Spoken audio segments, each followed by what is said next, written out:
En esa filmina, en esa presentación, ella había comentado era que las arquitecturas de las aplicaciones pueden ser cliente-servidor o si no, peer-to-peer.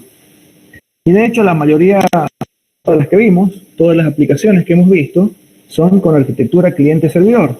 Si ustedes recuerdan, HTTP, DNS y los de correo, los protocolos involucrados en el correo, son todos arquitecturas cliente-servidor. Hoy vamos a ver en forma muy general una aplicación basada en la arquitectura peer-to-peer o entre pares que tiene una complejidad importante que escapa al alcance de la materia.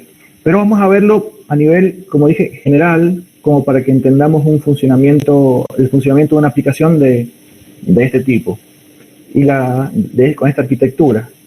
Y la que vamos a ver es BitTorrent, que la vemos no por un capricho, sino porque, bueno, yo lo tengo en la siguiente filmina,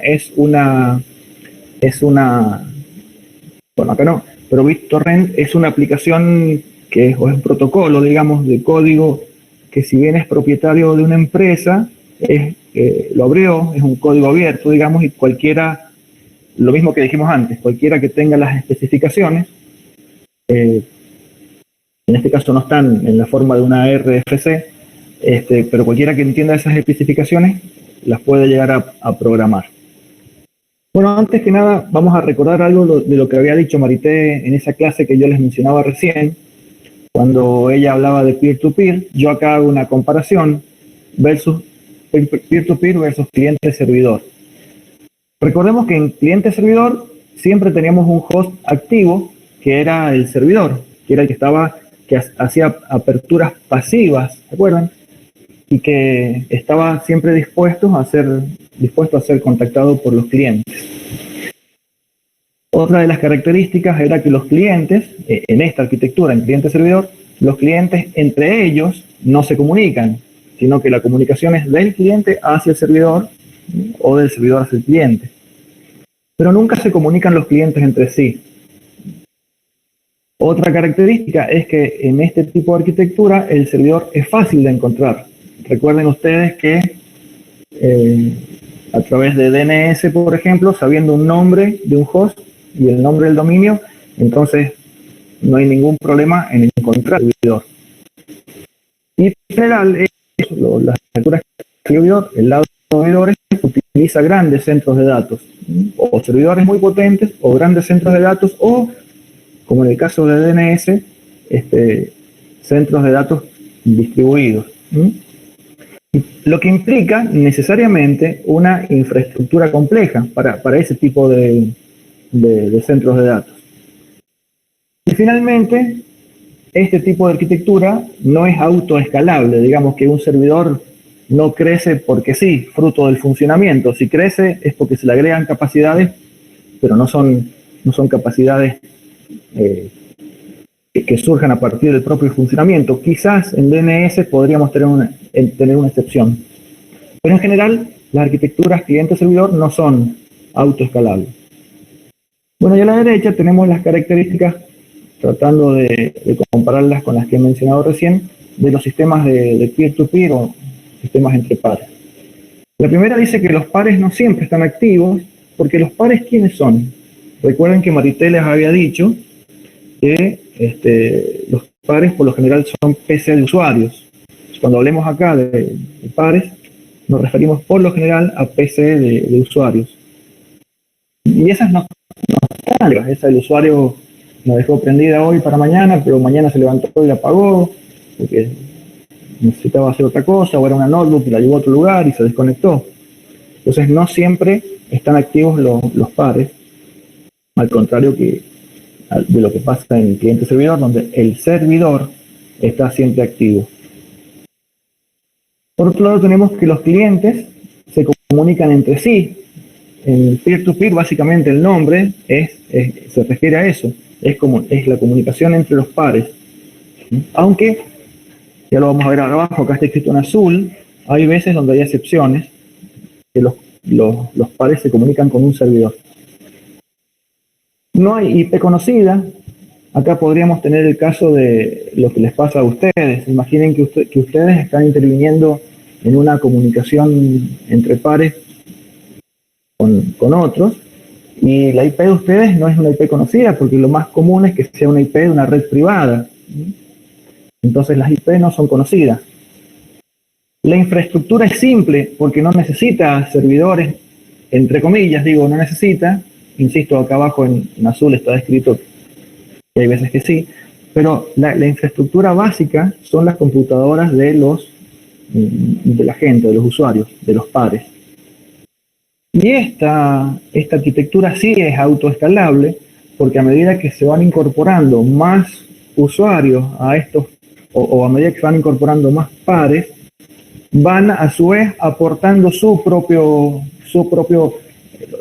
información, digamos, lo que tienen para compartir. Y a su vez, si ellos no tienen nada, a medida que van adquiriendo archivos, digamos, entonces lo van poniendo a disposición. Por lo tanto, esta arquitectura de peer-to-peer tiene una característica que es que va creciendo. Y enseguida vamos a ver un poco más de eso. Y acá en azul puse que muchas veces usan una arquitectura híbrida. Maritel les había contado, cuando habló ella de la intro a puertos y a socket, que no se dependía o se dependía mínimamente de centros de datos. Muchas veces estos sistemas peer-to-peer en algún momento pueden depender de un servidor.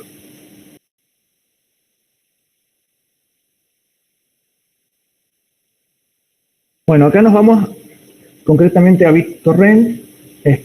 Dice que es el protocolo más exitoso para la distribución de archivos, y eso se debe a que es un protocolo abierto, como les había comentado al principio. Si bien es complejo, es un protocolo abierto y cualquiera puede, como habíamos dicho, tomar la especificación y podemos hacer clientes. De hecho, hay un montón de clientes. Yo acá busqué algunos, estos dibujitos que están a la derecha son de algunos clientes de BitTorrent, pero hay un montón, hay como 50. Y si nosotros quisiéramos, podríamos programar el número 51 o el 52, no sé por dónde irá. Pero este número está creciendo. Es una arquitectura híbrida. ¿Por qué? Porque en algún momento, y ya lo vamos a ver enseguida, necesita utilizar servidores. Entonces en ese momento deja de ser entre pares para conectarse a algún servidor. ¿Y cuántos servidores de esos hay? Ya vamos a ver. Hay muchos, se les llaman trackers, y el protocolo que utiliza, no el 100%, pero la mayoría de las aplicaciones de BitTorrent es TCP. Hay algunos servidores que utilizan UDP, pero la mayoría, o principalmente, se utiliza TCP.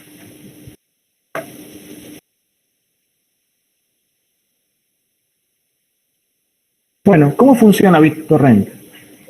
Primero, es un sistema para compartir archivos, básicamente. Y lo que puedo hacer con BitTorrent es compartir archivos, ya sea un archivo de texto, una película, o un archivo de música, o lo que sea. ¿Y cómo funciona? Divide al archivo en partes o en fragmentos, chunks, que le llama el léxico de BitTorrent, que tienen un tamaño fijo.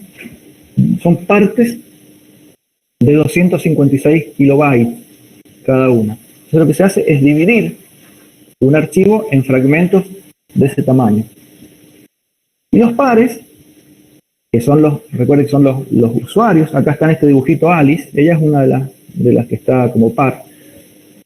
En un torrent envían y reciben esos fragmentos de un archivo. ¿Y qué es lo que es un torrent? Acá está en un círculo rojo, un torrent, y acá está la definición. Es un grupo de usuarios, un grupo de pares, que están intercambiando partes de un archivo. Entonces, todo este grupo que está intercambiando partes de un archivo se denomina torrent. Después tenemos una definición que es el servidor, registro, acá está el servidor, que lleva el registro de los pares que están participando en este conjunto y se llaman trackers o rastreadores. Acá tengo un ejemplo, enseguida vamos a avanzar un poquito más, que es cuando Alice se incorpora al torrent, lo que hace es obtener del servidor, y por eso dije al principio que esta es una arquitectura híbrida, es básicamente peer-to-peer, pero podría considerarse híbrida porque en algún momento hace uso de un servidor. Y es cuando llega un nuevo par, entonces Alice llega y lo que hace es obtener la lista desde el servidor de pares, es decir, la lista de todos estos señores que están acá interviniendo en el intercambio de partes de un archivo determinado. Una vez que obtiene la lista, ya empieza así a hacer una comunicación peer-to-peer pura, digamos, entre Alicia y los pares que están participando en ese torrent. Les hago una consulta, chicos. ¿Alguno de ustedes ha utilizado torrent para bajar archivos?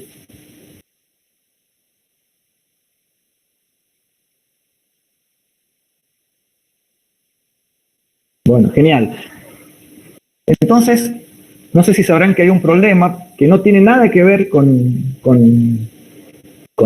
BitTorrent, que es un problema de un problema legal, ahí como dice Nelson. Pero lo que pasa es que una cosa es el protocolo, que es totalmente legal, y la parte ilegal, acá Rodrigo dice Vice City, Martín Gómez dice Bahía Pirata. Lo que es ilegal es compartir contenido que tiene licencia, no el protocolo en sí. Entonces, Pirata ya fue, pero yo creo que ha vuelto Pirata, dice Agustín. Como sea, el problema no es, y esto debería quedar bien claro, no es el protocolo, sino que el problema es que la gente comparte archivos que tienen licencia que no se deberían compartir. Bueno, seguimos por acá. Seguimos cómo funciona esto. Dice par uniéndose al torrent. O sea, tenemos acá a Alice que se une al torrent que dijimos que era el conjunto de pares que estaban intercambiando partes de un archivo. Entonces, ¿cómo funciona esto? Se registra con el tracker, es decir, con el servidor, para obtener una lista de pares que tienen fragmentos de ese archivo. Normalmente esto comienza cuando Alice consigue un archivo torrent, porque alguno de ustedes me podría preguntar, ¿y cómo sabe Alice la dirección del servidor? Entonces, antes que esto, probablemente Alice haya obtenido un archivo pequeñito que se llama archivos torrent, que tienen las direcciones IP del rastreador o del tracker, que es el que lleva el control de todo el torrent. Entonces, Alice se registra en el tracker y el tracker le pasa la lista de los pares que están intercambiando fragmentos de ese archivo. Entonces, ¿qué es lo que hace el tracker? Le manda un conjunto de direcciones IP a Alice de todos estos señores. Y Alice dice acá que le manda un subconjunto. ¿Por qué? Porque la lista de pares que puede estar participando en un torrent pueden ser de miles de pares. Entonces quizás a ella le pasa un subconjunto, por ejemplo 50 o 100. Entonces, Alice en un primer momento suponemos que no tiene nada para compartir, pero a medida que se va conectando con los pares acá, ella empieza a adquirir fragmentos o partes de ese archivo y a su vez se convierte en proveedora para otros pares que requieran esos fragmentos. Por eso dice acá que mientras bajan fragmentos, los pares también pueden a su vez subirlos hacia otros pares. Dice también que el par puede cambiar de pares con los que está intercambiando fragmentos. Y eso es porque alguno de estos puede... Dice Martín Pellicer, yo pensé que lo subías cuando terminabas. No, a medida que vos vas obteniendo, bueno, depende el protocolo. BitTorrent funciona que cuando estás bajando, cuando completás un fragmento, un chunk, entonces ya te puedes poner como proveedor de eso. Y aquí, sí, se llaman semillas también. Y acá tenemos una cuestión. Es probable, y eso depende de cómo configuremos los clientes. Acá me pregunta Martín Pellicer por el uTorrent. Bueno, ¿cómo funciona el uTorrent? El uTorrent, ¿se acuerdan que les dije que BitTorrent liberó ese protocolo? Entonces, una de las implementaciones, como si nosotros hubiéramos tomado el protocolo que liberó esta empresa y desde tercer año de la Facultad de Ciencias Exactas, lo ponemos arriba de la mesa y empezamos a programarlo. Entonces programamos nosotros una nueva implementación basada en ese protocolo y le podemos llamar rTorrent, por decir algo. Ahí le podemos poner alguna impronta nuestra. Entonces, el uTorrent es una implementación basada en el protocolo BitTorrent. Y les quería decir que muchas veces uno puede configurarlo como quiera a esos programitas que bajamos. Por ejemplo, no transferir a más de tal tasa o no transferir nada. ¿Entiendes? Entonces, depende de lo que esté usando acá Federico, Martín o Agustín, depende de la implementación que estén utilizando y depende de cómo el default, de cómo se instala el programa cuando lo bajan a la computadora de ustedes. Pero el protocolo BitTorrent lo que hace es, a medida que va, de hecho es el valor agregado que tiene, y ya lo vamos a ver enseguida, el hecho de bajar algo y ya convertirme en proveedor de otros.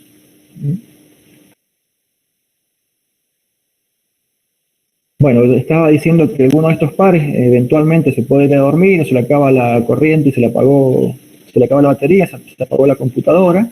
Entonces, esto que está acá es, digamos que es dinámico, ¿no? Bueno, y al final dice que una vez que el par tiene archivo completo, puede irse, sería un poco egoísta, pero lo puede hacer, o puede permanecer en el conjunto que se llama torrent, es decir, puede permanecer para poder seguir ofreciendo su archivo.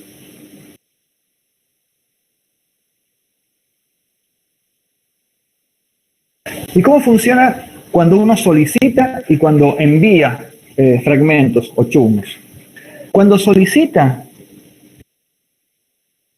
puede ocurrir acá, y ocurre siempre, que en un momento dado los diferentes pares tienen subconjuntos de estos fragmentos, o el caso especial sería que tenga todo. Los casos especiales son que no tenga nada o que tenga todo. Y periódicamente lo que hace un par es pedir a cada uno de sus pares que le pase una lista de cuáles son los fragmentos que tiene. Y basándose en esa lista, el par lo que hace es solicitar los que le faltan. Y acá se le agrega una particularidad que mejora todo el proceso. Dado que tiene las listas de los pares,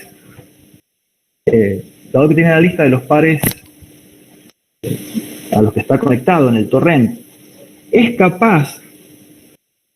Chicos, ¿se escucha? ¿Me siguen? Listo, gracias. Gracias. Entonces, dado que cada par tiene una lista de los fragmentos, de los chunks que tienen los otros pares, puede determinar, por eso lo hice acá, cuál de los chunks es el más difícil, cuál es el más raro, cuál es el que está menos veces presente. Entonces, intentar bajar primero eso, los que son más raros, los que están menos veces presentes. ¿Para qué? Para ¿Se acuerdan que le habíamos dicho al principio que esto era autoescalable? O sea, para poder fortalecer el sistema, dice, si supongamos el fragmento 50, por decir algo, de un archivo está muy pocas veces, entonces es lo primero que voy a bajar yo, para ya ser un oferente más de ese fragmento. ¿Se entiende?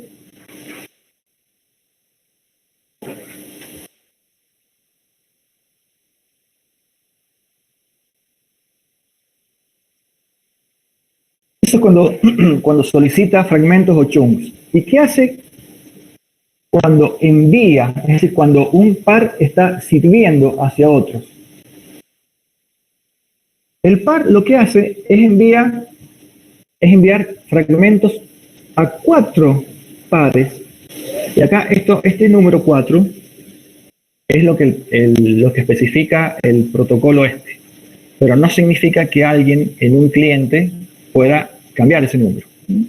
Entonces, lo que hace el par es enviar a 4 que le sirven a él sus propios chunks a mayor tasa de transferencia. Quiere decir que a los que son más buenos, a los que me están dando a mí a mejor tasa, elijo a esos para yo darles mis archivos.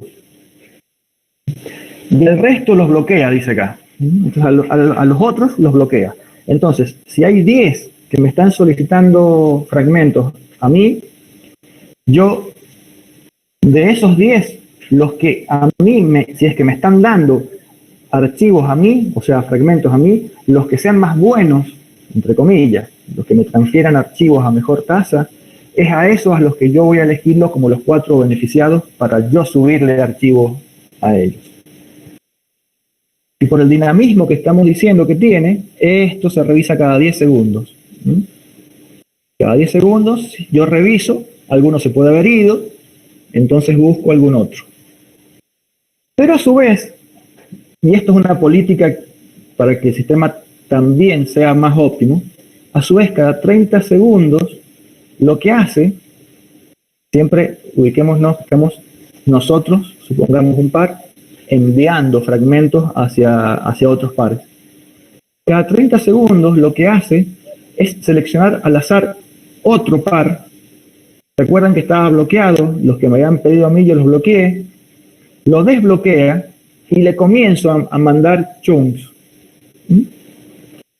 Entonces en este momento lo compara con los otros 4 y al cabo de un tiempo, que no sé cuánto puede ser, yo creo que eso se configura en los programas que tenemos, lo puede eliminar o lo puede dejar. Si lo deja, elimina a otro de los 4 que estaban acá. Digamos un método para priorizar al más bueno, al que se ve que tiene voluntad de compartir archivos.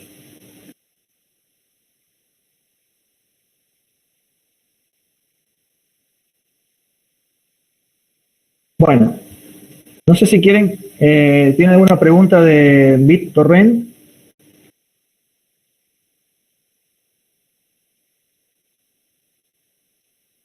Sí, Agustín. Hacerla por audio, si puede ser, por favor. O bueno, no sé si es muy compleja la pregunta.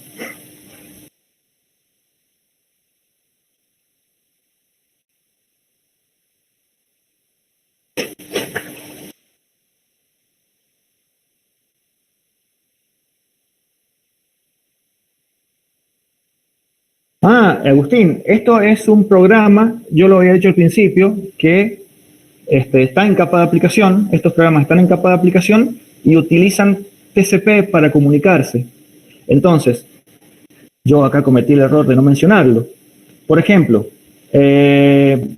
acá, periódicamente, en donde dice solicitando chunks, periódicamente un par pide a cada compañero la lista de los chunks que tienen. Eso lo hace a través de una conexión TCP y lo hace utilizando los sockets. En este caso, tampoco lo mencioné, los puertos que utiliza BitTorrent es el 6188 al 6900, no me acuerdo bien. Utiliza alguno de esos puertos, es decir, escribe en el socket una petición para otro par. Esa es la relación, o sea, es un programa, BitTorrent es un protocolo que trabaja a nivel de capa de aplicación y se comunica vía TCP con los clientes. Acá hay otros temas que yo también no he mencionado, es que a cada cierto tiempo, voy a ir un poco para atrás, donde sale Alice, acá, pero en esta foto no me gusta, acá. Cada cierto tiempo, Alice y todos los otros participantes del torrent, tienen que notificarse ante el servidor para que el servidor sepa quiénes son los que están participando en ese torrent, para cuando venga Bob, por ejemplo, otro, él le pueda dar la lista de los que están participando. Muchas veces, la mayoría de las veces, por eso lo dije acá al principio, utilizan TCP para ese tipo de comunicación. Sin embargo, hay algunas implementaciones que para la comunicación del servidor con los que están ingresando al torrent utilizan UDP, pero son casos especiales. La mayoría utiliza TCP para todo, tanto para la comunicación de Alice acá con sus amigos, como para la comunicación de Alice o cualquiera de sus amigos con el servidor. ¿Le quedó claro, Agustín?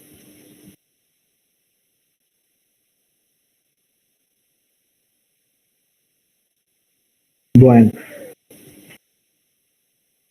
por eso también les dije al principio que esta gente, la de BitTorrent, había liberado el protocolo y mucha gente se puso a escribir. Uno de ellos es el uTorrent, como si nosotros mismos nos ponemos a escribir. ¿Escribir cómo? Como hemos hecho el programa que hicimos cliente-servidor, nada más que trabajaría en otra arquitectura. Una arquitectura entre pares. Bueno, y vamos a ver el último tema. Vamos a volver a cliente-servidor acá, con una problemática que es muy interesante porque lidiamos con ella la mayor parte del tiempo ahora, y es el streaming de video y cuál es la problemática que tiene el streaming de video y cómo se ha encontrado alguna solución para hacerlo, para llevarlo a cabo, y también las redes de distribución de contenido. Vamos a ver rápidamente alguna de estas dos definiciones y cómo trabajan juntos para que nosotros podamos disfrutar de Netflix o YouTube y estas otras que no las conozco. Esta sí la he sentido, esta no la conozco. Hulu. Bueno. El streaming de video básicamente se hace sobre HTTP, es decir, que estamos hablando de un protocolo que ya conocemos, y el problema que se presenta aquí es lo que está enunciado como problema número 1. ¿Cuál es la mejor forma de transmitir video? Una solución, en el escenario más simple posible, es esta que está en el dibujito. Es decir, montar un servidor HTTP que va a tener todos los videos almacenados, y después implementar clientes también HTTP. Quiere decir que los clientes van a entrar con algún GET, con alguna petición GET acá, al servidor. Y esos clientes tienen buffers donde van almacenando el video, que acá dice que es video comprimido, y van almacenando ese video comprimido, y a su vez, en la medida que van almacenando, también lo van presentando al usuario. De manera que si acá hay algún tipo de falla o algo, el buffer puede solucionar el problema durante algún lapso. Hace como de colchón esto. Pero ¿qué pasa acá? A muchos nos pasa, si yo tengo un ancho de banda en mi casa que no soporta la transferencia del ancho de banda que consume la transferencia de ese video, entonces yo voy a tener acá problemas. Supongamos que mi ancho de banda es muy limitado, entonces no voy a poder ver el video de acá. Entonces, ¿y qué pasa si yo tengo ancho de banda muy bueno? pero hay veces en el día que ese ancho de banda no es tan bueno. Entonces, acá tenemos un problema. Y si a todo esto le sumamos que podemos tener muchos clientes, este problema que está acá, que es el escenario más simple, este problema con este escenario no se resuelve. Para eso se implementó el Dash, que lo vamos a ver acá ahora, que es video o streaming de video adaptativo y dinámico sobre HTTP. Adaptativo es porque se va adecuando a las condiciones del ancho de banda que tiene el usuario en ese momento. Y dinámico porque es capaz de cambiar, detectar ese cambio de ancho de banda y adecuarse a eso. Esto que está acá no es un protocolo. Dash es como una técnica, digamos, o una tecnología. El protocolo acá es HTTP, que ya lo conocemos. ¿Y en qué consta Dash? Primero, en el lado del servidor, dividir el video en múltiples fragmentos. No confundir, acá esta palabra chunks, no confundir con lo que hemos visto de BitTorrent. Digamos que divide el video en múltiples partes. Y acá tenemos el ejemplo. Por ejemplo, tiene una película que está en calidad 4K, le llamemos versión 1, y lo divide en fragmentos. Después la misma película, llamémosle versión 2, la tiene codificada en Full HD. Y acá están los fragmentos. Y la misma película la tiene codificada en una calidad menor, HD. Y podría tener otras calidades inferiores, que son calidades que requieren, al ser más baja la calidad, es menor el ancho de banda que consumen para transferirlos. A su vez, en el lado del servidor se genera un archivo que se llama manifiesto, un archivo manifiesto, que tiene las URL. ¿Se acuerdan lo que eran las URL? Eran las ubicaciones de cada uno de estos fragmentos. Digamos que la URL sirve para direccionar unívocamente un objeto, cualquiera sea. Entonces, genera un archivo que tiene toda esta información. Todos los fragmentos en la versión 4K, tiene la URL de los fragmentos de la versión en HD y tiene las URLs de los fragmentos en la versión en HD. ¿Y qué se hace del lado del cliente? El lado del cliente lo que hace es periódicamente, bueno, obviamente ya lo vamos a ver enseguida, cuando se conecta por primera vez, el cliente recibe este manifiesto, entonces ya lo tiene en su poder. Entonces, el cliente va evaluando periódicamente su propio ancho de banda. Y supongamos que estaba viendo la película en versión 4K y había utilizado los dos primeros fragmentos. Detecta el cliente que su ancho de banda ha bajado, entonces directamente el tercer fragmento lo va y lo busca de una calidad menor y por lo tanto menor consumo de ancho de banda, menor tamaño de archivo. Entonces, puede elegir diferentes tasas, cualquiera, la 4K, la Full HD o no sé, las que hayan, dependiendo del ancho de banda disponible en ese momento. Por eso no sé si a ustedes les ha pasado que tienen Netflix, por ejemplo, o algún otro servicio de streaming de video que trabaje bajo esta técnica, que es el Dash. Les puede pasar que ustedes están viendo la película en muy buena definición y en algunos momentos baja, no dejan de verla, pero ustedes perciben que la calidad de la película bajó. Por eso dice acá que la inteligencia está en el lado del cliente, porque es él el que elige cuáles, de acuerdo a su ancho de banda, cuáles son los fragmentos que va a ir requiriendo. Y lo puede hacer porque tiene las URL de esos fragmentos. YouTube hace todo eso, sí señor, está muy bien. Pero yo voy a seguir acá, me voy a volver al principio, donde puse la problemática. Acá tenemos otro inconveniente. Uno es ese, que dijimos que era qué pasa si este señor, el ancho de banda le iba bajando, qué sé yo. Pero tenemos otro problema. No tenemos un cliente, tenemos cientos de miles de clientes y distribuidos en todo el mundo. Entonces, acá tenemos el problema 2. ¿Cómo transmitir contenido de entre miles de videos, no solamente de una película o lo que sea, sino de miles, a cientos de miles de usuarios simultáneos en todo el mundo? Una cosa que no sirve es hacer un único mega servidor que se va a convertir en un solo punto de fallo.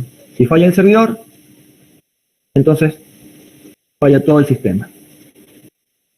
También tenemos un único punto de congestión en la red. El servidor está en un solo lugar. Pueden haber clientes al otro lado del mundo. Entonces obligamos a ese video que pase por un montón de centros intermedios o de puntos intermedios. Y quizás yo en mi casa tengo un ancho de banda fabuloso y el servidor también, pero quizás alguno de esos puntos intermedios tiene un ancho de banda muy bajo y se convierte en un cuello de botella. Y lo que me dé ese punto intermedio es lo que yo voy a percibir en el extremo. Así yo tenga un ancho de banda muy importante. Y fíjense, pónganse en el lado del servidor, va a tener que, si un cliente le pide, no sé,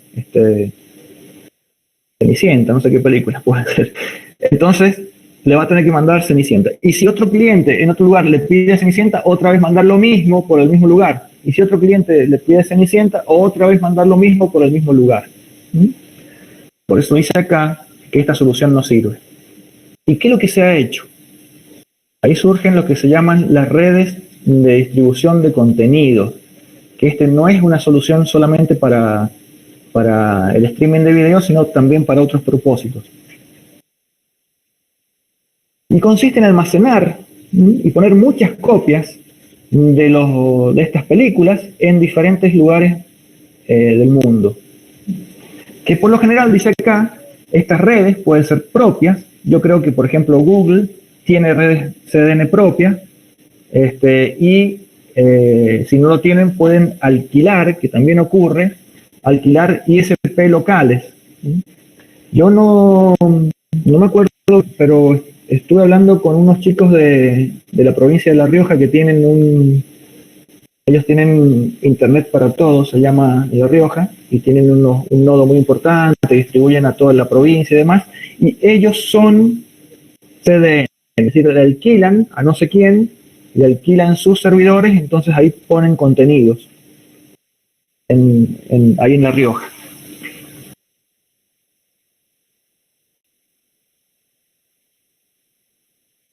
Bueno, ¿y cómo funciona eso? Funciona, vamos a seguir con el caso de la película de Netflix. Dice que la CDN, estos servidores que están acá, son copias distribuidas geográficamente en diferentes lugares. Y esto que está a la derecha, supongamos que es el servidor central de Netflix, y acá a la izquierda estoy yo viendo esta película, Mad Men, o quiero ver esta película. ¿Cómo funciona?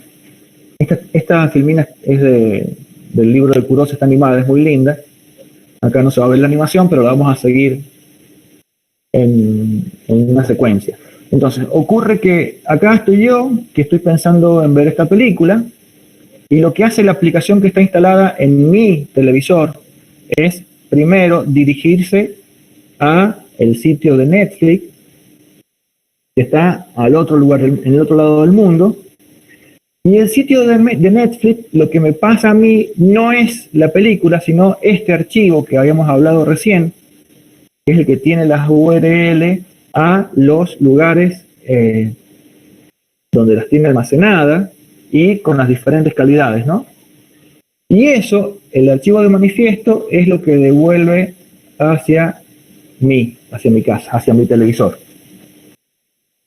Y después, otra técnica que Netflix quiere que yo baje de los CDN que están más cerca de mi casa, como puede ser este que está acá, o este otro que está acá, para que que esa información pase por la menor cantidad de dispositivos intermedios. Acá vemos unos routers que están aquí.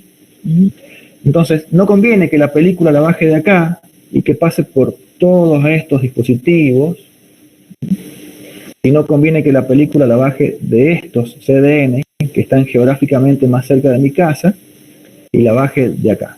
Entonces, con el archivo de manifiesto, entonces mi aplicación se va, no sé, o a este, que son donde está la película guardada, y tengo menos dispositivos intermedios para llegar a mi casa.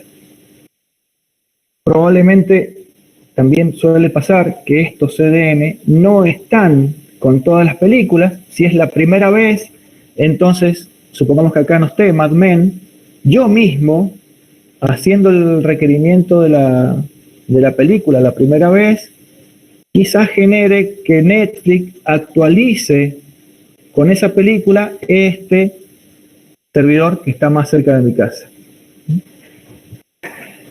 Y dice, ¿cómo sabe Netflix que este señor y este señor está más cerca de mi casa? Para eso hay muchas estrategias, hay varias. Yo voy a mencionar una acá porque es lo que más o menos conocemos. Por ejemplo, con DNS. Por ejemplo, cuando yo pongo en la consulta de Netflix.com, esa consulta, la primera vez, este DNS, cuando yo no sabía la IP de Netflix, supongamos por acá DNS, por aquí DNS mío, ese fue el primer consulta. Entonces, sabiendo la dirección IP, ya después vamos a ver, cuando veamos direcciones de red o direccionamiento sin clases, lo vamos a ver más adelante en la materia, cuando veamos el protocolo IP, vamos a ver que las direcciones disponibles, las públicas, se han distribuido en regiones geográficas. Entonces Argentina recibió un bloque de direcciones IP, después dentro de Argentina distribuyendo los bloques en diferentes provincias. Sabiendo la dirección IP, uno puede establecer la región geográfica donde está, de donde viene. Entonces, cuando Netflix recibe la petición del DNS, entonces sabe la región geográfica donde estoy yo haciendo esa consulta. Entonces el archivo de manifiesto que devuelve puede devolverlo con las URL de cada versión, de cada calidad y demás, pero de estos señores que son los servidores que están más cerca geográficamente de mi domicilio, de mi casa. ¿Se entiende hasta acá, chicos?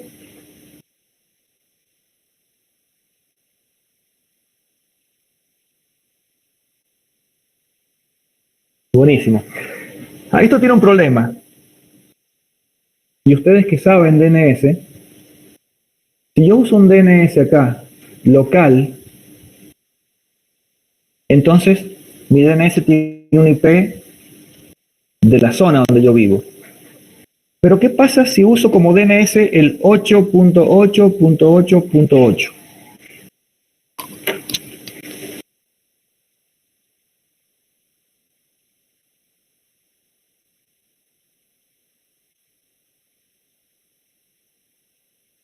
¿Alguien dijo algo? Que solté el micrófono porque me fui a prender la luz, me estaba quedando a oscuras. ¿Alguien dijo algo en el audio? ¿Qué pasa si en lugar de tener un DNS que me indique la región geográfica, yo estoy usando un DNS que es el que todos conocemos, el 8.8.8 o algún otro DNS que no es local mío? Claro, como dice Leandro, entonces Netflix va a pensar que yo estoy en Estados Unidos, no sé, la verdad que son están sus servidores, pero va a creer que yo estoy, supongamos que este que estoy señalando acá con el puntito rojo es la CDN que está más cerca del 8888. Entonces probablemente Netflix me indique a mí un servidor que está en una red de distribución de contenidos que realmente no está cerca de mi casa. Por eso dije acá que hay diferentes estrategias. Una es la de DNS, pero hay otras más que no las vamos a ver acá en clase, porque esta puede fallar algunas veces. Entonces, quizás, si ellos ven que el DNS que le ha consultado es el 888 y algunos otros que son genéricos, quizás, y yo ya no lo sé, utilice otra estrategia. No sé qué estrategia utilizarán, pero seguramente utilizan otra para determinar la cercanía de las redes de distribución de contenido, las más cercanas a mi casa, ¿no? Agustín, descarta el resto de servidores. En realidad, acá en la imagen pasa 2. Yo no sé, ahí entramos en cuestiones que nosotros no podemos determinar, porque Netflix es una empresa privada y no sé qué es lo que hace adentro. Sí sabemos que utiliza algunas estrategias, como las que les estoy contando, y son pero otras, la verdad que no lo sé. Algo debe hacer, no sé qué, pero siempre ustedes tengan en cuenta que, como es el caso que nos ocupa, que estamos hablando de una empresa que no sé qué políticas tendrá, hay muchas cosas que nosotros desconocemos. Y vemos la general, digamos, en general cómo trabajan. Sabemos que usan el Dash, el protocolo de HTTP, fraccionamiento en partes, que utilizan redes de distribución de contenido y que muchas veces utilizan DNS para poder determinar la región geográfica. Bueno, no sé qué otros criterios pueden utilizar ellos también.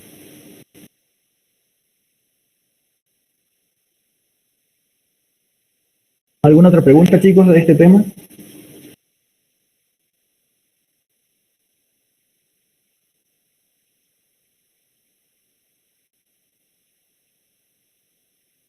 Bueno, esta es una imagen que yo saqué el pasado, no sé ahora si estará actualizada, que son todos los CDN que tiene Netflix en el mundo.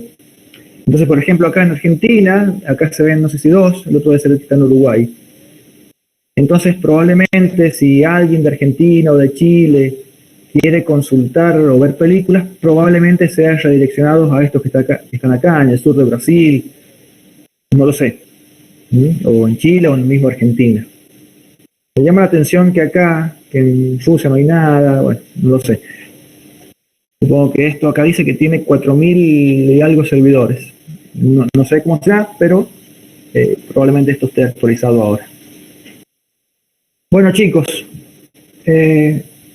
para finalizar, hemos visto, yo no sé si el 1 o el 0,1% de lo que hay para ver en capa de aplicación.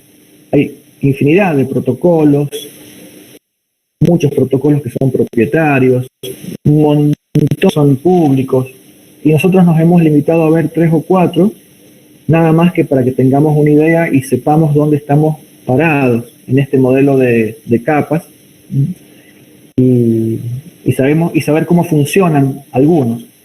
Desconocer los otros no nos importa, porque sabiendo de qué estamos hablando, sabiendo cómo funcionan los que hemos visto, y nosotros quisiéramos aprender otro, basta con bajarnos la especificación, ya todos ustedes van a saber de qué están hablando. Van a saber de qué están hablando, aunque no sepan en un primer momento de qué se trata, pero ustedes saben dónde están parados, saben de qué están hablando, y con esa información van a poder entender cualquier otro protocolo. Yo en particular trabajo mucho en sismología, y los equipos de sismología traen protocolos que son propietarios, pero hay otros que son protocolos abiertos. Entonces, esos equipos que son abiertos, y vemos los protocolos y los podemos entender, cómo funcionan, incluso podemos hacer algunos programas nosotros, que tomando información de esos mensajes que capturamos, podemos entender muchas cosas más y poner controles sobre los datos de sismología que se están transfiriendo, por ejemplo. Entonces, sepan que hemos visto muy poquito, pero sí hemos visto lo suficiente para que ustedes puedan, tomando las especificaciones, entender cualquier otro protocolo. Bueno, No sé, si no hay otra pregunta, yo le cedo el lugar a Nelson, lo voy a hacer presentador. Mientras tanto, si tienen alguna pregunta.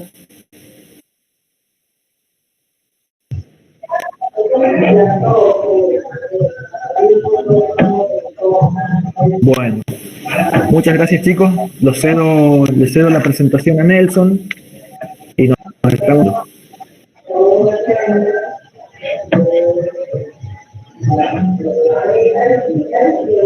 ¿Qué te pasó, Nelson? Sí, ya estoy. Bueno, vamos a compartir ventana de aplicación.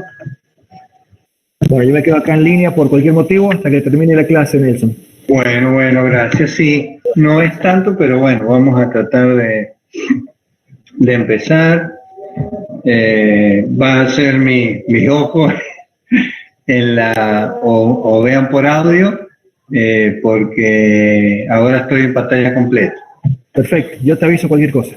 Bueno, lo que vamos a ver, chicos, es la introducción a la capa transporte, los fundamentos generales, y ya con Marité van a ver las particularidades de TCP y de UDP.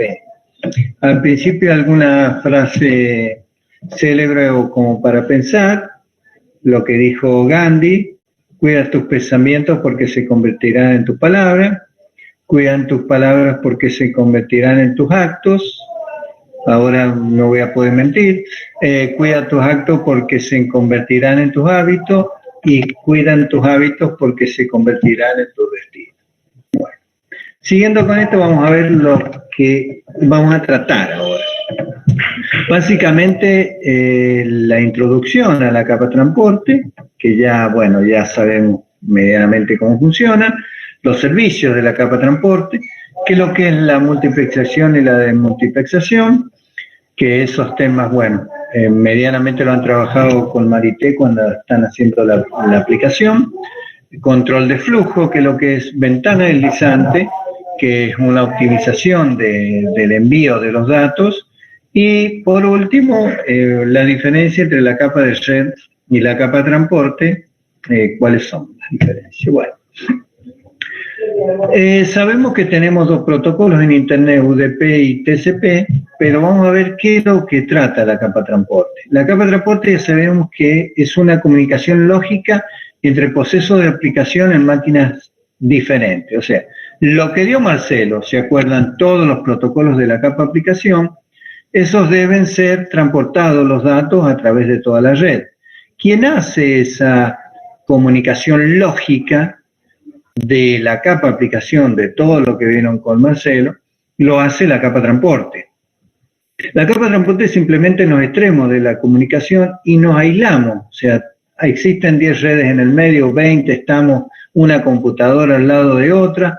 La capa de transporte hace que eso para nosotros sea completamente transparente, y la capa de transporte se comunica con la capa de red y ella sí tiene una idea de cuántas redes va a tener que atravesar. Entonces se abstrae de esa subred, como dijimos.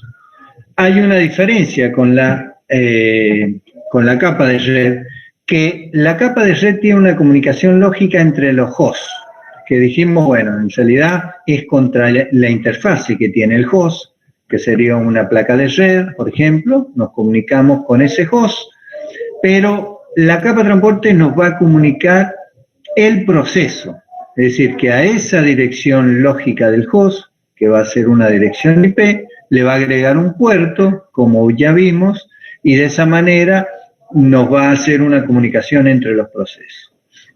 Entonces, el objetivo de la capa de transporte es brindar servicio eficiente, confiable y económico a la capa de aplicación. Esas características se tienen que dar. Bueno, la introducción acá, no sé si volvemos, se ve el mouse, pero bueno, acá queremos esta computadora que se está comunicando, que se pueda comunicar. Sí, se ve, Nelson. Sí se ve, buenísimo, buenísimo.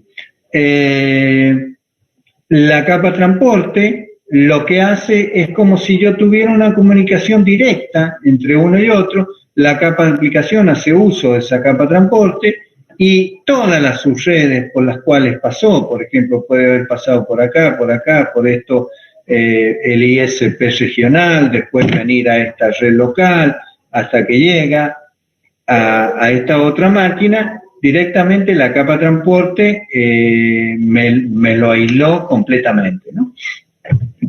Bueno, entonces, repasando, servicios, ¿qué es lo que hace? Brinda comunicación lógica entre procesos de aplicación corriendo entre máquinas diferentes.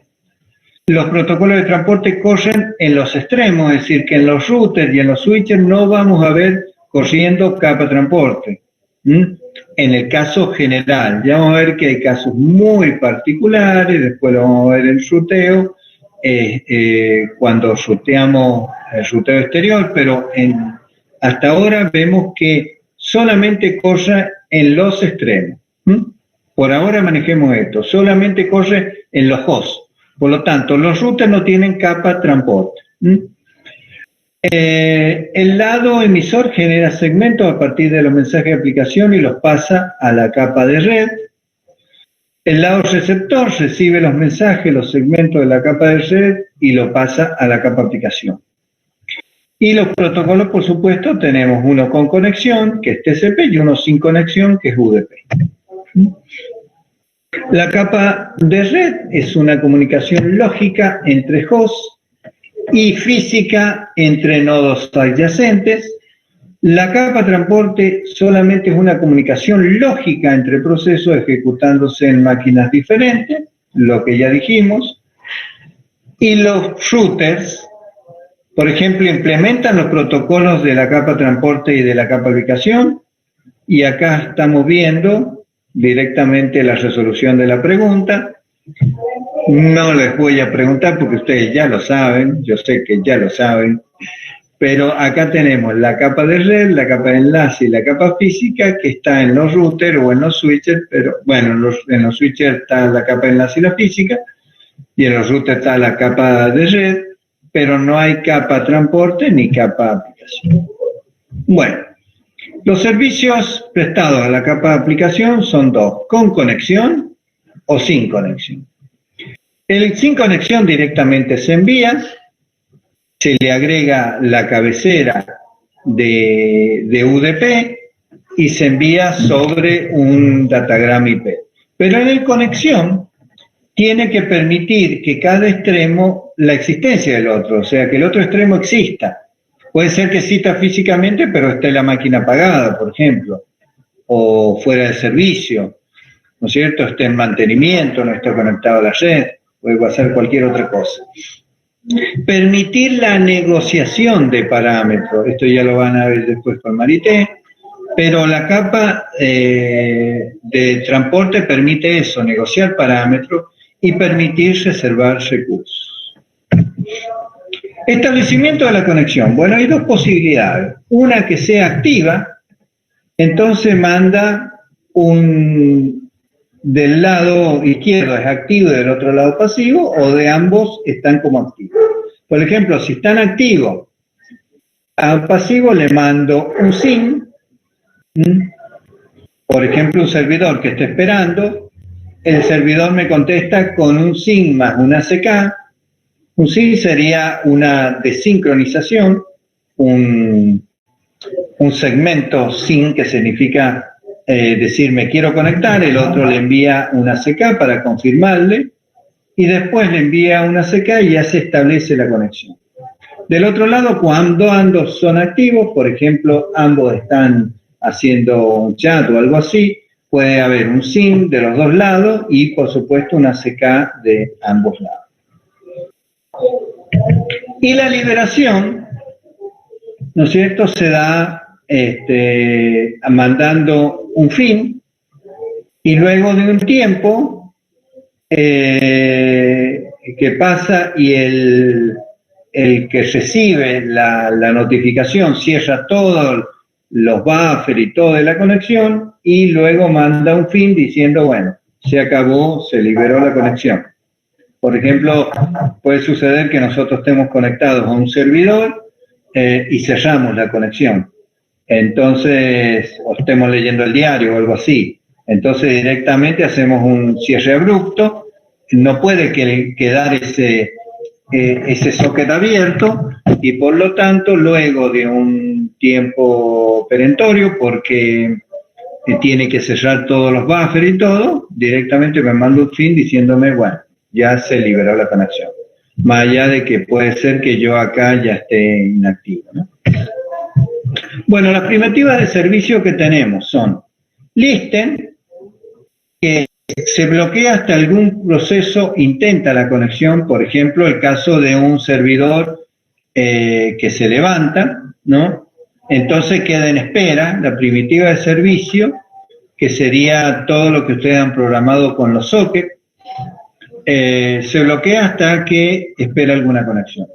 Connect, intento activo de establecer una conexión. El connect en general lo usa el cliente. Y el otro que tenemos, send y receive, que son para enviar datos. Uno envía información y el otro, el receive, se bloquea hasta que llega un paquete de datos.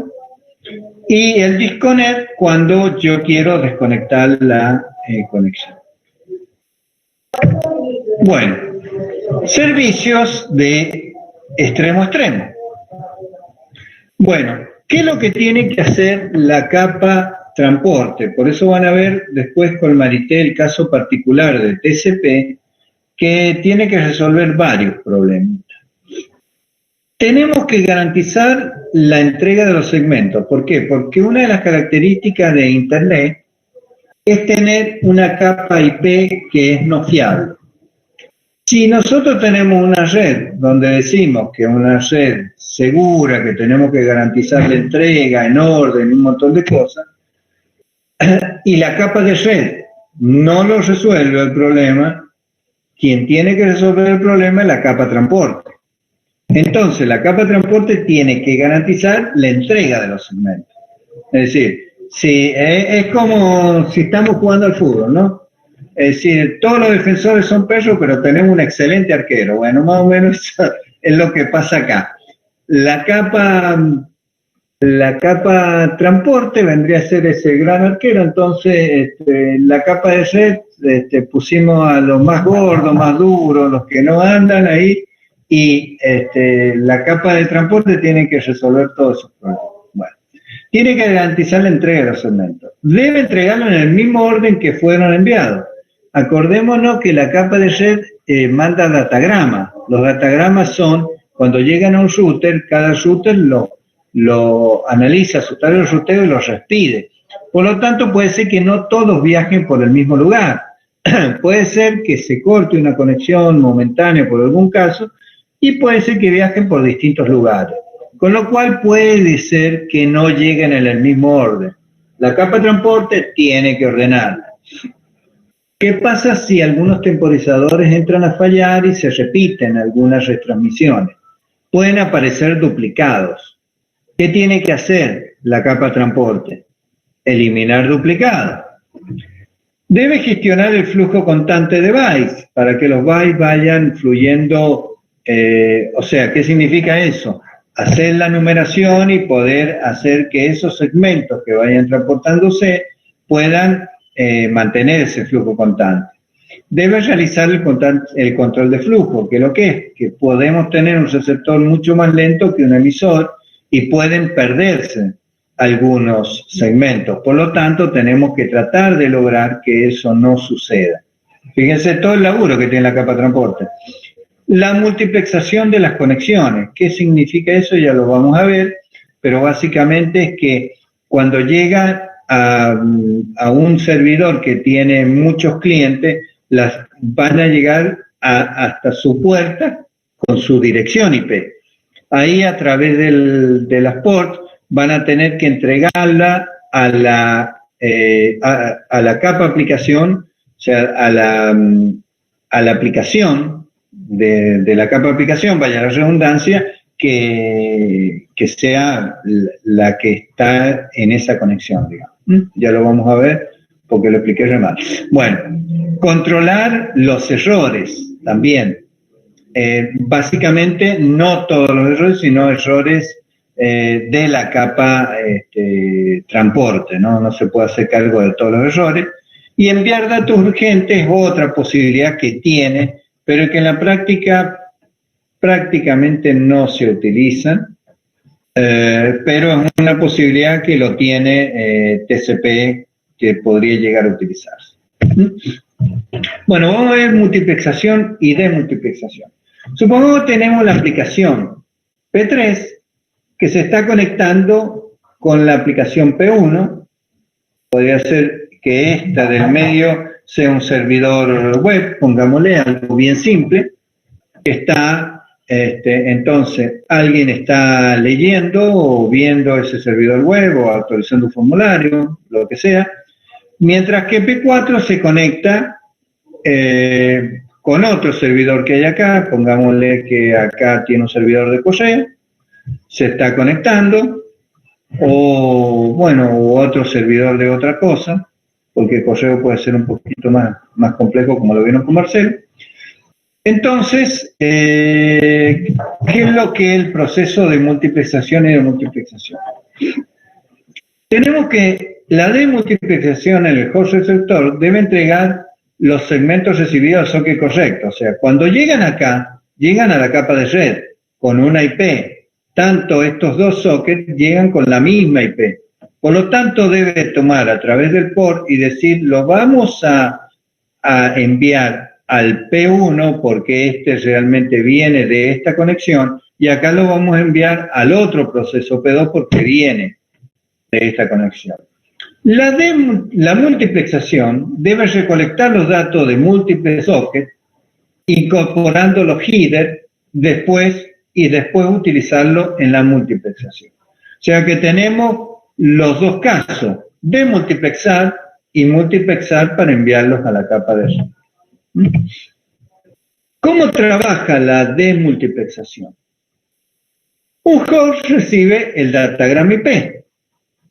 Cada datagrama tiene una dirección IP de origen y una IP de destino. Cada datagrama lleva un segmento de la capa transporte. Cada segmento tiene un número de puerto origen y un número de puerto destino. Como ustedes lo han visto, ya lo vieron con Marité, ¿no? Los hosts utilizan las direcciones IP y los números de puerto para enviar el segmento al socket apropiado. Y acá está el número de puerto, le llamamos PSAP, que es el punto de acceso a la capa transporte. Entonces, de esa manera trabaja la demultiplexación, haciendo una combinación de lo que nosotros conocemos como socket, que es la dirección IP origen, la IP destino, y el puerto origen y el puerto destino. Creo que eso no tendrían mayor tipo de problema porque ya lo han venido trabajando y programándolo. Me parece que... Y servicio de entrega por stream, ¿cómo lograrla? El proceso no ve el flujo de paquetes, o sea que van pasando, ve que escribe datos y se reciben en el mismo orden, y debe ver como un flujo de datos que va pasando entre una capa transporte a otra capa transporte, ¿no es cierto? Ya van a ver que para garantizar este flujo por stream, lo que hace la capa transporte es numerar a nivel de bytes y no a nivel de segmento, más allá de que la estructura de datos que decimos que tiene la capa transporte es segmento, la numeración que hace TCP es a nivel de byte, que es lo que permite interpretar y manejar todo como si fuera un flujo de datos. Servicio de entrega por stream. El TCP emisor, el emisor acumula datos para mandar paquetes grandes. Mantiene los datos hasta que estos son confirmados. Entonces envía todos los datos hasta que son confirmados y el receptor debe reordenar los paquetes. Entonces, ¿se acuerdan que dijimos que una de las funciones de la capa transporte era entrega en orden? Por lo tanto, ¿quién se va a encargar de ordenar los segmentos que vayan llegando por el orden, los cuales ya sabemos que se van a numerar a nivel de byte, los va a tener que ordenar la capa aplicación la capa TCP del receptor, o la capa transporte del receptor.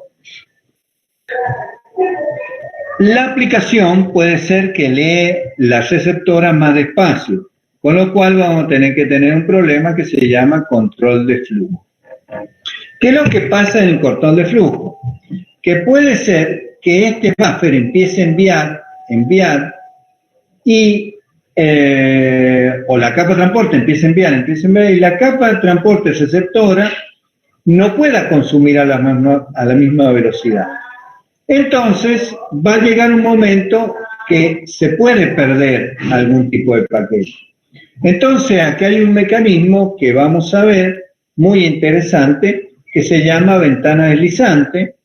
Primero vamos a ver la aproximación al protocolo de para y espera, y le va a decir, no mandes más porque se me llenó el buffer, no puedo consumir, lo que sea, no mandes más.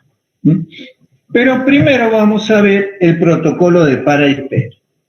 El protocolo de para y espera es el protocolo más elemental que tendríamos nosotros. Por ejemplo, en una red sería, alguien envía, el emisor y el receptor, y el emisor se queda bloqueado hasta que el receptor le envía una CK donde le dijo, mira, lo que envía me llegó bien.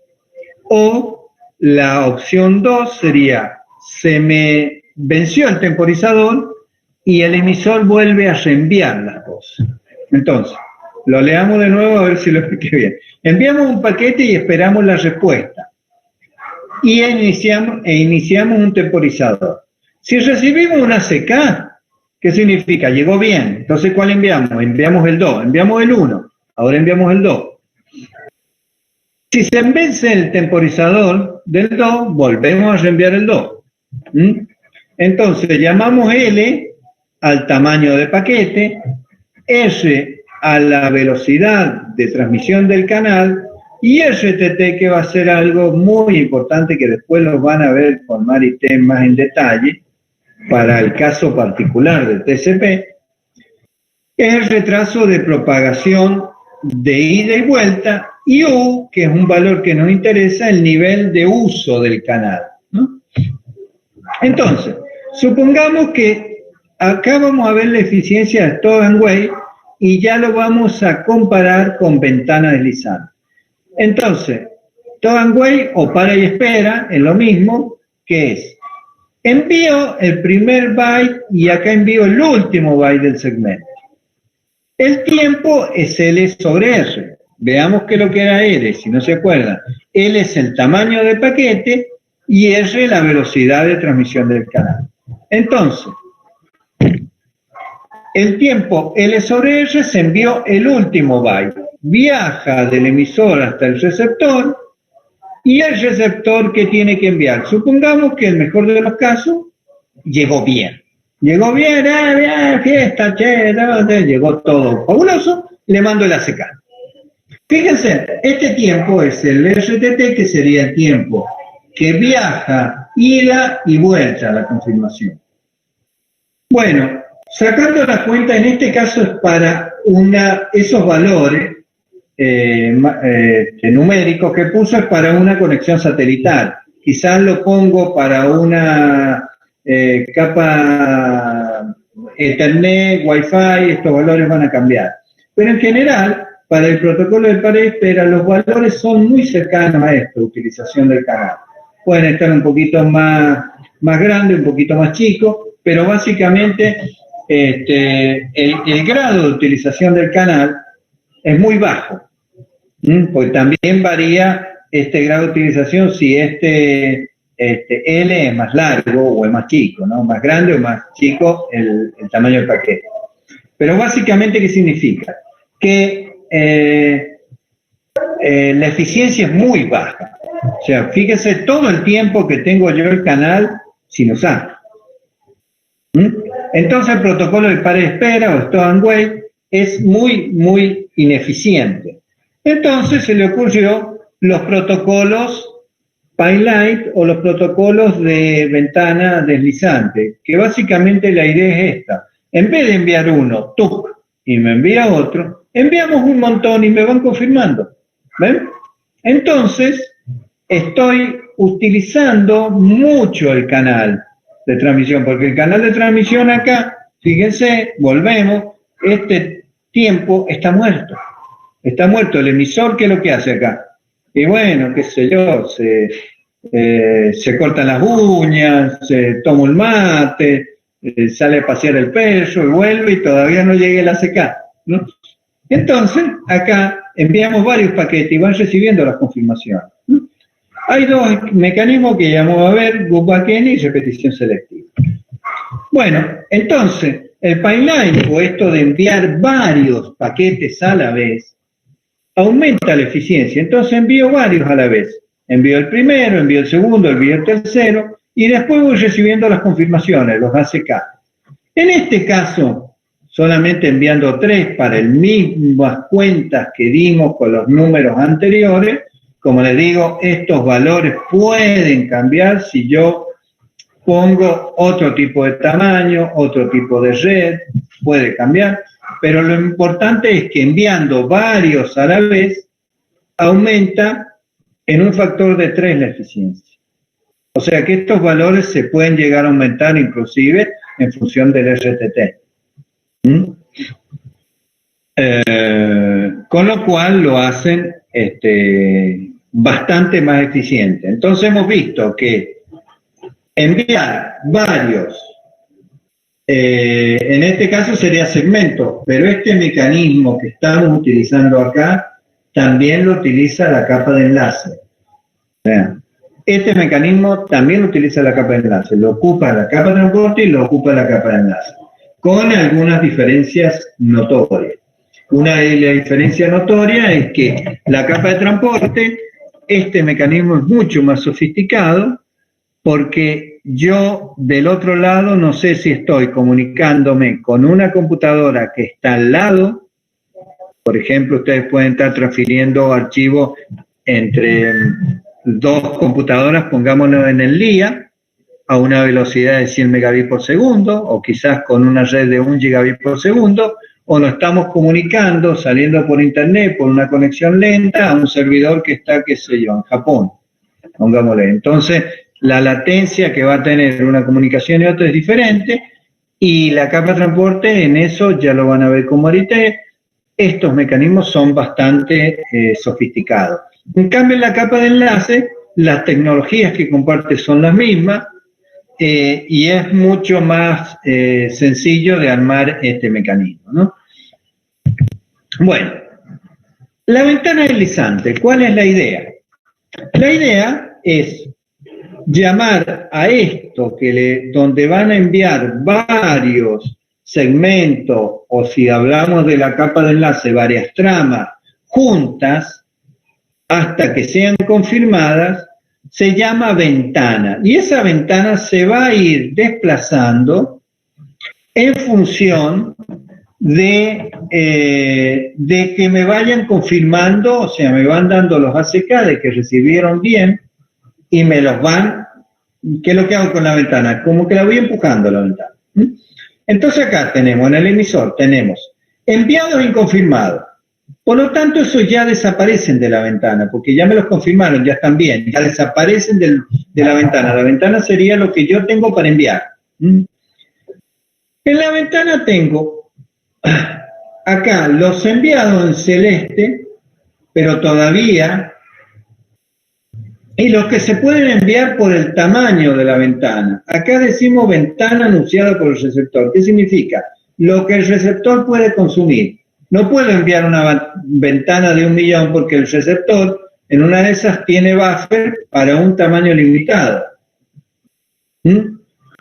Y estos otros de acá no se pueden enviar hasta que no se desplace la ventana. O sea, hasta que me vayan confirmando más no puedo enviar más. Estos son los enviados y estos se pueden enviar Y a medida que me vayan confirmando, esta ventana se va a ir desplazando. Esto tiene el emisor y el receptor tiene uno donde dice, estos ya los recibí, por lo tanto se lo entregué a la capa aplicación. Estos los he recibido, los he confirmado, pero todavía no los entrego. Y esta es la ventana que anuncio, donde digo, todo esto lo puedo recibir. Como TCP tiene comunicación full duplex, nosotros también tenemos del otro lado, el emisor se transforma en receptor y el receptor en emisor, y tenemos el mismo caso, que son exactamente análogos a lo que tenemos anteriormente, ¿no? Un buffer de recepción, una ventana anunciada por el receptor, y acá tenemos enviado y confirmado, los enviados y los que todavía podemos enviar. Vamos a ir a un ejemplo un poco detallado de la práctica y no solamente con estos grafiquitos, con otro gráfico se entiende mejor.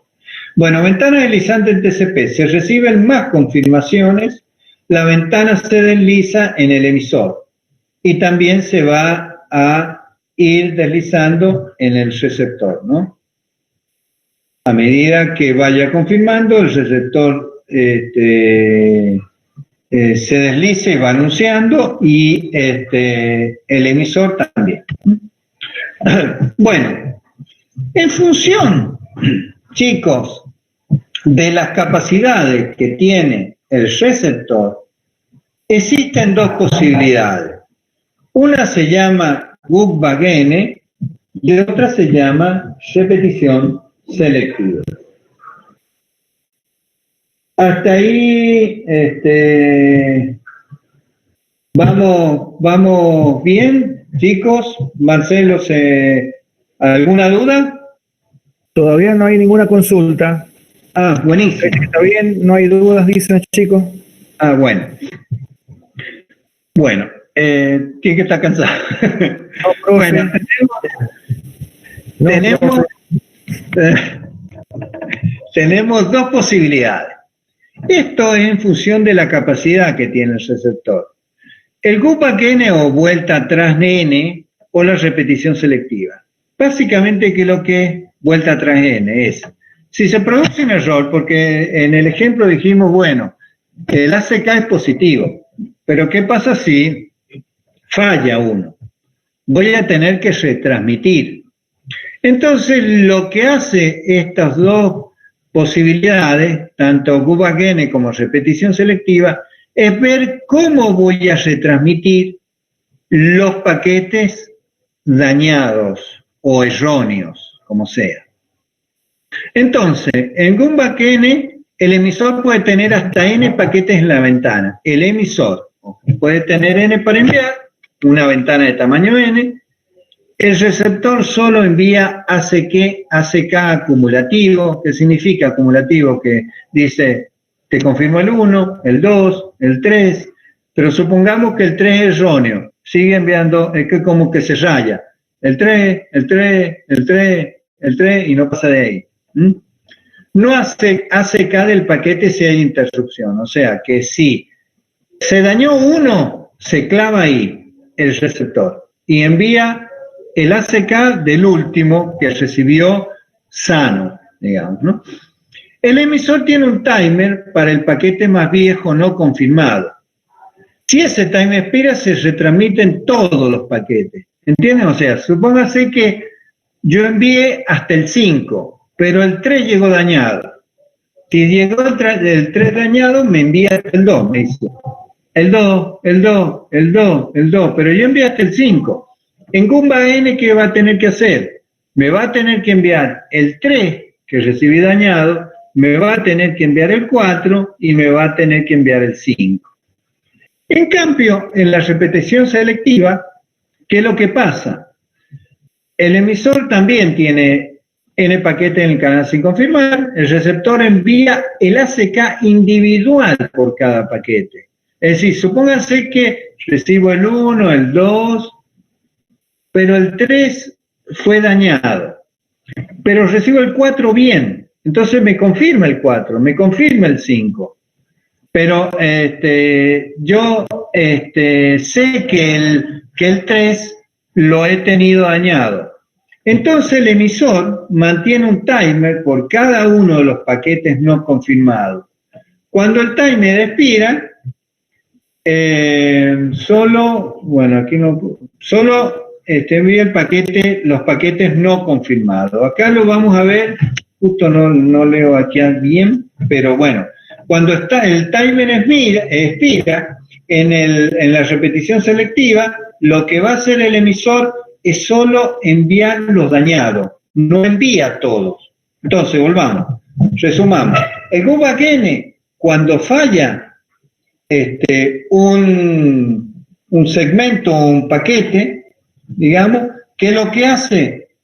Reenvía todo, desde el que se dañó, todo, la ventana completa. En cambio, en la repetición selectiva, si se dañó uno y los otros salieron bien, solamente manda los dañados. Acá vamos a ver con un ejemplo.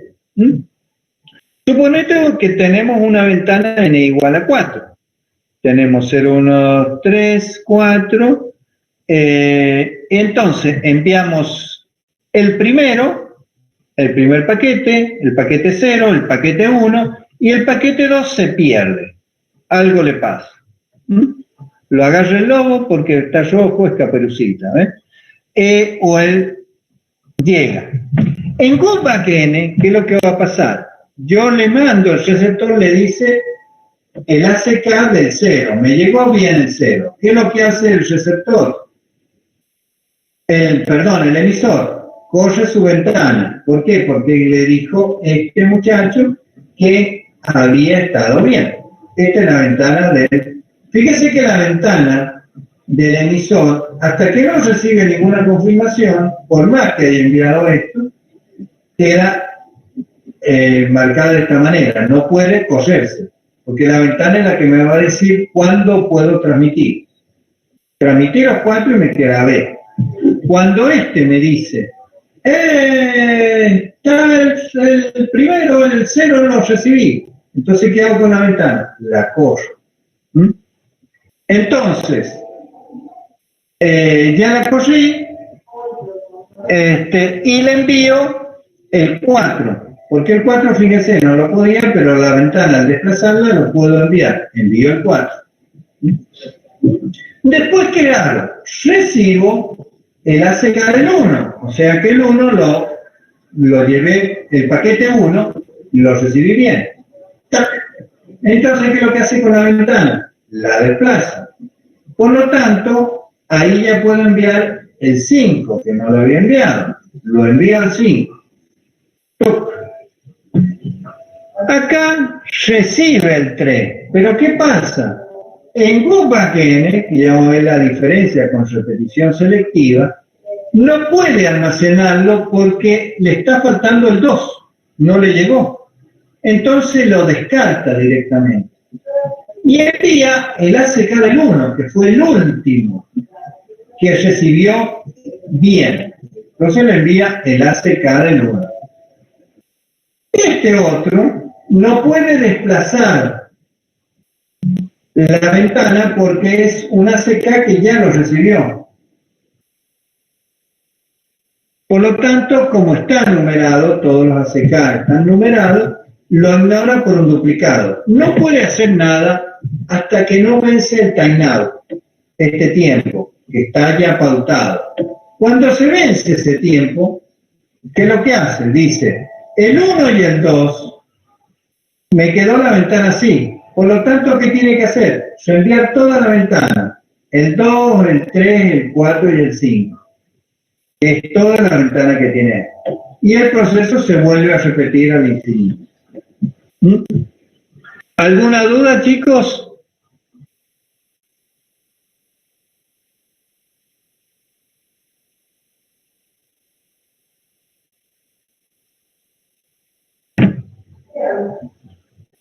No, dicen que no, Nelson. Ah, bueno, buenísimo, no sé dónde estaba yo ahí. ¿Ninguna duda? Bueno, vamos a comparar ahora con repetición selectiva, parece que ya Están muy cansados. No, pero el último gráfico está muy claro. El Go Back N, con este gráfico, yo creo que si les quedó alguna duda, los chicos con esto lo van a entender bien. Sí. Y ahora viene el mismo gráfico con repetición selectiva y creo que ahí también lo van a ver. Bueno, y ahora, ¿qué es lo que pasa con repetición selectiva? Volvemos a lo mismo. El emisor tenía esta ventanita, 0, 1, 2, 3, para enviar. Vamos a enviar una ventanita con 4.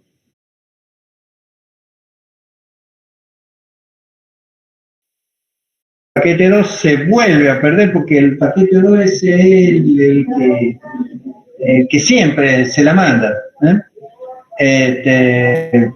La oveja negra de los paquetes siempre el 2. Y mandamos el 3. Y acá queda en una espera. Entonces, el emisor manda el paquete 0 lo recibe el receptor y le envía el ACK del 0. Lo recibí bien. Y hacen una fiesta, todo. No clandestino, una fiesta no se puede hacer clandestino. Después manda el paquete 1 y lo recibe. Y entonces le envía el ACK. El 2 se perdió.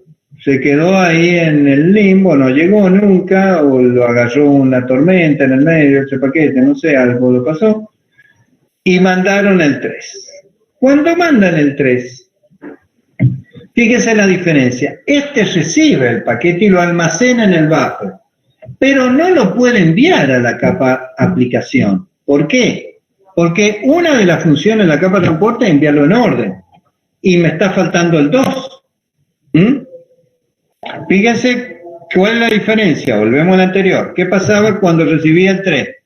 Lo descartaba, el GoBackN lo descartaba directamente. En cambio este lo almacena en un buffer, pero no lo puede entregar a la capa aplicación. Y lo que hace, envía el ACK del 3. Pero este, pasado un tiempo, recibe un timeout, ¿no es cierto? O sea, no recibe, se cumple el timeout. Y entonces, ¿qué dice este? Fíjense, avanzó cuando recibe el 4, acá envía el 4, no seguí el orden. Bueno, cuando recibe la ACK del 0, envía el 4. Cuando recibe la ACK del 1, envía el 5. Y desplaza la ventana. Pero la ventana se clava ahí y no puede seguir porque no tiene el ACK del 2, que dijimos que fue el que se perdió.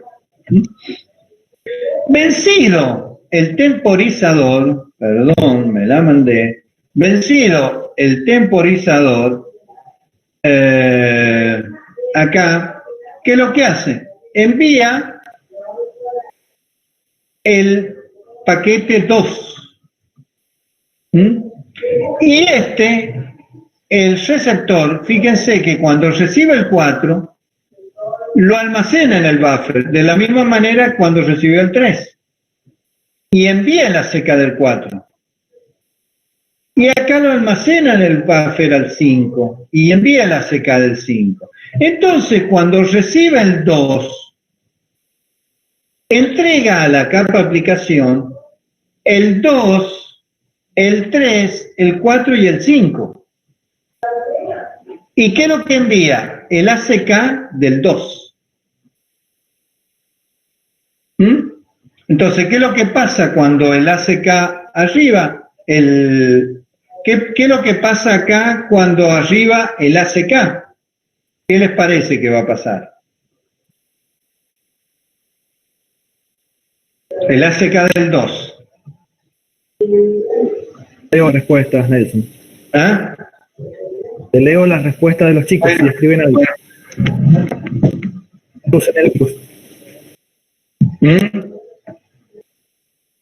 Hay algunos que están escribiendo. Dice, se mueve la ventana, Alejandro Rojo. Sí, perfecto, se mueve la ventana. Se desplaza la ventana, dice Silvana Díaz. Sí, se desplaza. Pero ¿desde dónde? ¿O hasta dónde? Y Silvana dice hasta el 6, igual que Martín Gómez, hasta el 6, preguntan. Sí, sí, exacto, porque el 4 y el 5 ya lo enviaron y recibió confirmación.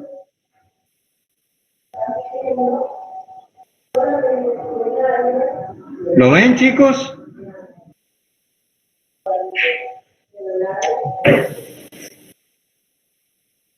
En cambio, Sí, dicen que sí.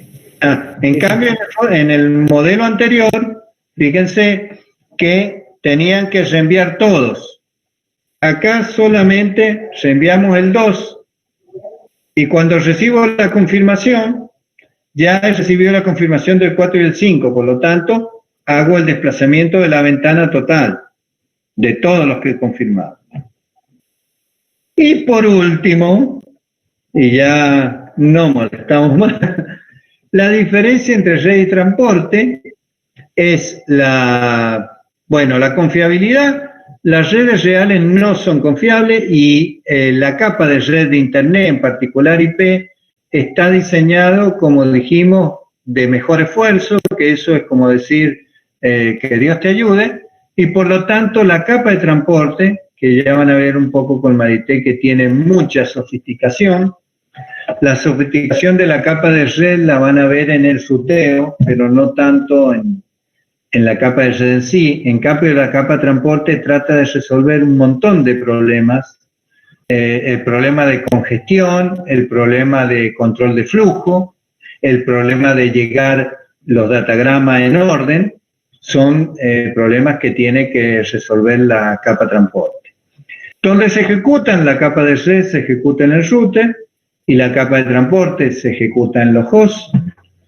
¿A quién está dirigido? La capa de red se dirige a la capa de transporte y la capa de transporte, o sea, la capa de red da un soporte a la capa de transporte, de forma tal de que la capa de transporte solamente hace lo que vimos, una comunicación lógica entre dos entidades de transporte, y la capa de transporte está dirigida al usuario. ¿Qué significa eso? Que la capa de transporte hace que la aplicación, todo lo que vieron ustedes con Marcelo, haga uso de esa capa de transporte para que esa le haga la comunicación lógica entre los extremos.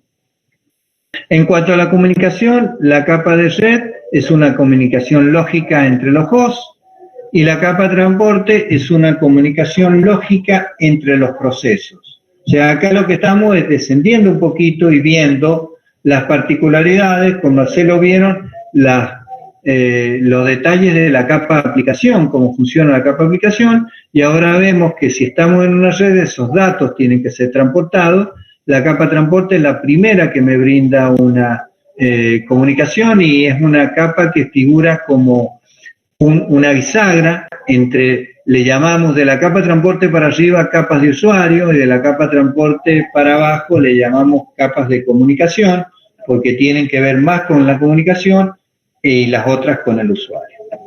Y ahora tenemos fin de la introducción a la capa de transporte. Lo que van a ver a partir de el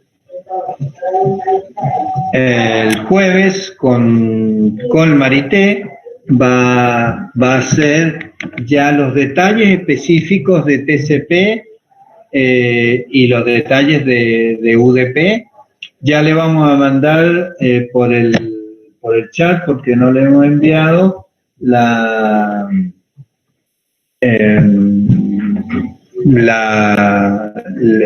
conferencia, cuáles van a ser, va a ser va a ser el sitio de conferencias de Marité, seguramente, porque ella va a empezar directamente con el tema. Bueno, ¿alguna duda? Cualquier cosa, si tienen alguna duda, esta es una introducción, ya no hay práctico de esto. El práctico va a ser ahora cuando empecemos con TCP particularmente.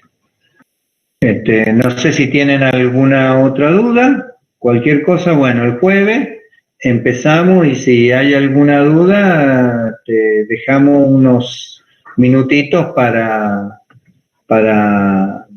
digamos, salvar lo que haya. Marcelo, te dejo la postre, si no, bueno, nos estamos viendo hasta el próximo jueves a las 17 horas. Bueno, Bueno, chicos, nos vemos el jueves. Acuérdense lo que les dijo el profe, que es por la sala de Marité. No vamos a seguir por esta que hemos estado usando en las últimas clases.